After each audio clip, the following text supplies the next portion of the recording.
Happy Mother's Day to everyone here today. Miss Marcia, our children's minister, was called to a house by a mom. She said, I'm trying to talk my child into taking your class, which is becoming a Christian class. Maybe you could come over and help me do that. And so Miss Marcia went over to this little guy, and she was telling him how great this class is going to be. It's all about how to become a Christian. And the little boy said, I don't want to be a Christian. He said, I want to be a boxer.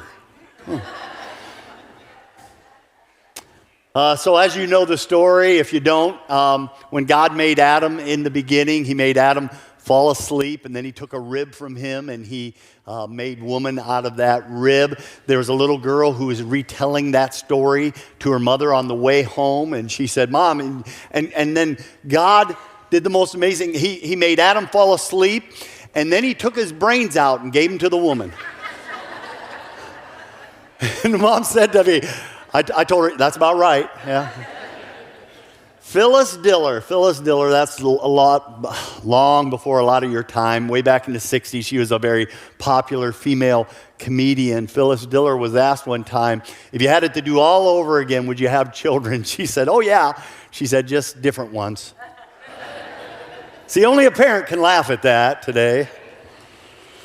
It is Mother's Day. We're in a short series here in this month of May that we've titled Honor. We are growing. This is a hard thing to do, especially in the current culture we live in, to honor other people. How do you honor somebody who maybe haven't earned it? We'll come back to that in just a moment. But talking about honoring other people. Last week we honored our teachers. Next week we honor graduates and then missions and military. But today we honor mothers, but it's not just about honoring moms today. It's about fulfilling a passage, a commandment that God has given to you and I.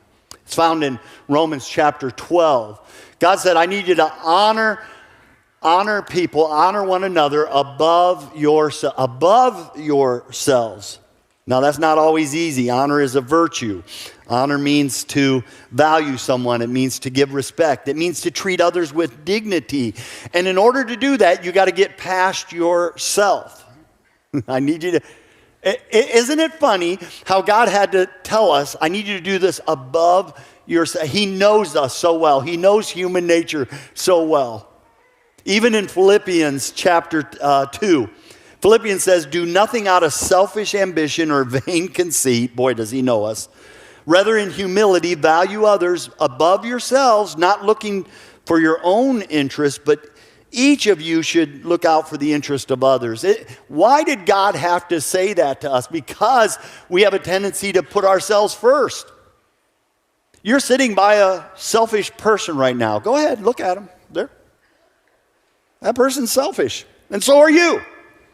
And we all are in one way or another. And in order for you and I to learn what it means to really practice honor, to give honor to other people, you're going to have to put yourself on a back burner. You're going to have to set yourself back a little bit. And is this challenging and hard? Oh man, absolutely it's hard. I believe that when you give honor to other people, I believe it opens up the door for blessings to come down on you. I believe as Christians, we are countercultural. How do we live that way? By the way we treat others. That's how you swim against the grain of today's culture. And you honor people. Today, we go with Jesus to a town by the name of Nain, to a widow who's burying her only child. Now, I need you to let that sink in a little bit. Some of you are going, Ron, on Mother's Day, really? Yeah. There's a widow.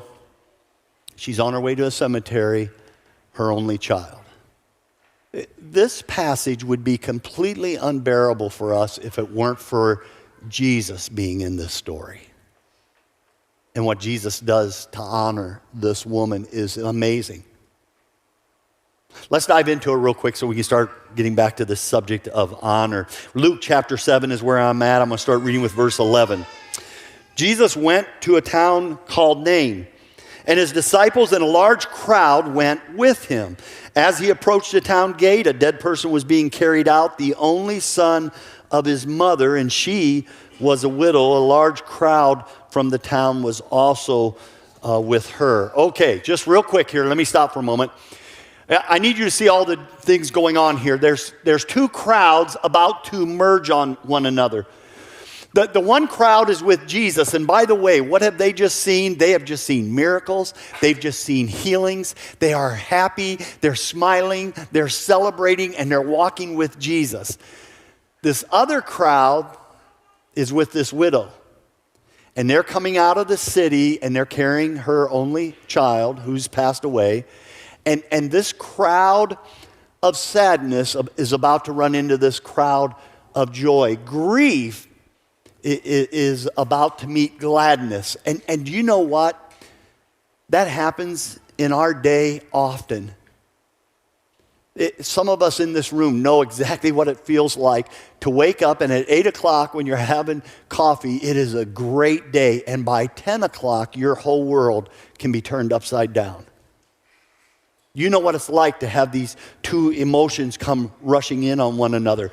Joy and sorrow. And right in the middle is Jesus. And why is he there? Oh, I think he's there for this woman. You know, it's so unnatural for a parent to bury a child, and here's where Jesus shows up in such a powerful way. Now, Jesus has a few things he wants to say. Verse 13, when the Lord saw her, his heart went out to her, and he said, don't cry. Wait a minute. Your heart, Jesus, is going out to her. That means your heart is exchanging places with her. That's what it means. Whenever you use that kind of terminology with people, you're saying, right now I feel what you're feeling. Oh my goodness. I can't even imagine what you're going through. That's, my heart goes with you. But then he turns around and he says, don't cry. Is that an odd thing to say to this woman? Does that sound a little callous to you? It does to me. As if she could stop crying if she wanted to. She can't stop. Look at her life circumstances. By the way, that word "don't cry" that's used there, the Greek there that's a bad translation. Can I tell you what would be a much better translation? Jesus is actually using terminology that means, dry your tears, I'm here now. That's more in line with what he's saying to her. Not just, don't cry. No, let's dry those tears up. I'm here now. And for some of the moms in the room who've just been, man, circumstances have just rocked your world, I want you to hear those words from him to you. Let's dry those tears. I'm here now with you. I'm here. After this moment then comes the great miracle. Verse 14. Then Jesus went up and he touched the coffin that they were carrying the boy on, and the bearer stood still, and he said, young man, I say to you, get up. The dead man sat up. He began to talk, and Jesus gave him back to his mother. Boy, how much joy is this woman feeling right now? How much joy are you feeling right now? Jesus touches something here in his day was taboo. You weren't supposed to touch a leper. Jesus does that frequently in healing. You weren't supposed to touch a dead person. Jesus does that frequently. You weren't supposed to touch this coffin he's being carried in. Jesus does that. Why? Because in their ancient view, it'd make you ceremonially unclean for a while. Jesus doesn't seem to concern himself with being overly religious right now, does he? It's all about reaching out to this woman. And then, boy, not only are there these two crowds going on, and you got these two extreme opposite emotions, do you see also in the story there's two sons?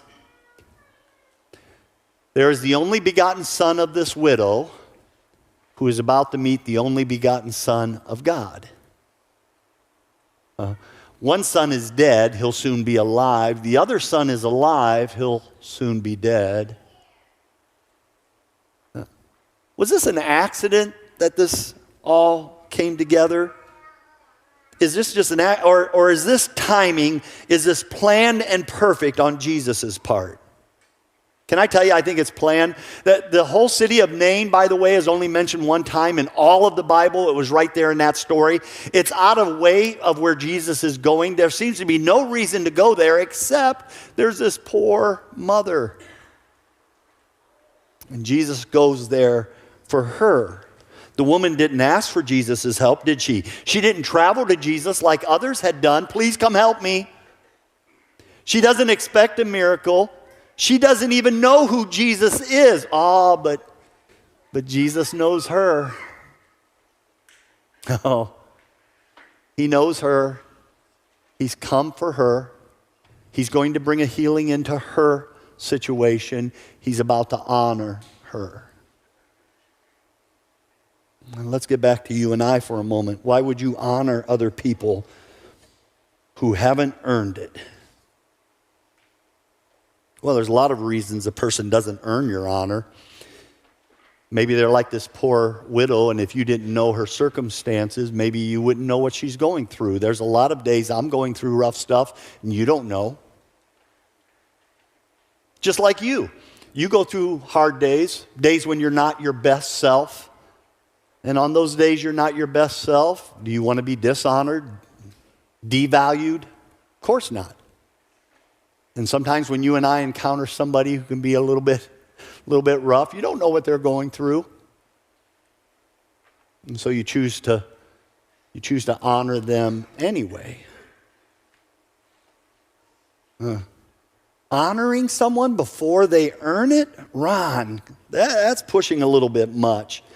Well, let me tell you what Jesus said in Luke chapter 6. Jesus said, love your enemies, do good to those who hate you, bless those who curse you, pray for those who mistreat you. Are you looking at all that? They're enemies. They hate you. They've cursed you. They persecute you. Yeah. And do you see what the expectation is there for us who follow Jesus? Love, do good, bless, pray. Man, is this an easy thing to walk with Jesus? No. No, this is hard sometimes. Those of you who, in your spiritual walk, you've stalled a little bit, and you're like, man, I don't feel like I'm growing. Here it is. You want to grow? This is where we can grow in how we treat other people. People even before they've earned it. I think sometimes even though a person can't return the honor, I think the honor comes back. I think the blessing comes back. That person may not return it to us, but I think we get it back from the Father. One day He honors you. Jesus said, whatever you sow, you're going to reap. Well, if you don't reap here on earth, you'll reap one day when you're with Him. You and I, we give honor here on earth, and then one day you'll be honored in front of Him. And out of the two, which one would you really like to have more? I think you and I have a tremendous amount of power in this area of honor. You will encounter people who don't feel special. No one has made them feel special in a long time, and you can make them feel special. You can make somebody feel valued who there's nobody in their life making them feel valued. You and I can do that. You and I can make people feel important who don't feel important. All right, so recently, I watched a woman mistreat a server at a restaurant. Whew. It was hard. I struggled right at first. I'm like, I don't know if I should say something or not. Now, I'm going to tell you, the server, she had a few errors that day in the order, but she didn't do it with malice. It wasn't done on purpose. It just, you could tell she was a little rattled that day, and the woman was harsh. Well, the truth is, I didn't know what the woman was going through, but I could just feel the heartache of that servant who was trying so hard. That waitress was trying. And she was my waitress. And so when she came over to me, I wanted to be a blessing. I said, you know what? I said, I know customers can be hard to deal with, but you're doing a great job. You're doing outstanding. Thank you so much. She said, you get extra croutons on your salad now.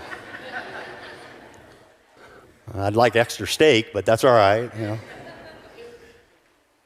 Can I tell you something? God says, I want you to treat people with dignity and respect, value and honor. Can you do me a favor here when you're out to eat? Can you look your server in the eye and smile? Can you say please and thank you when they're serving? Can you leave them with some kind of encouragement? Could you go a little further and leave a nice tip? I'm not asking this for me. Just leave people who serve you a nice tip. By the way, do you know what crowd servers don't want to work? What day? Sunday afternoon crowds. Isn't that incredible? There's something about the Sunday afternoon crowd. You look nice. You're all cleaned up. You show up. It's obvious you've been to church. You're well documented as being some of the worst tippers there are. And some of the hardest people to serve is the Sunday crowds. And that breaks my heart when I hear a server say that. And here's God saying, you know what? This isn't about moms today. This is about following Jesus and really pushing myself in this area. I'm going to be a person who's better with respect. I'm going to be a person who's better at honoring others. Oh, by the way, that whole list of enemies and hate and curse and mistreat you, do you know what our culture would say right then when they read that list? Cancel them. But as followers of Jesus in Christ, we can't do that. No, we're going to love and bless and do good, and we're going to pray for them.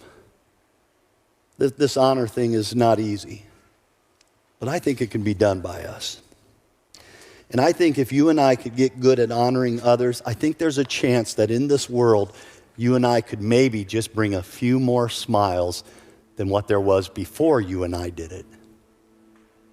Honor one another above yourselves. Those aren't my words, by the way. Those are the words of the one you follow.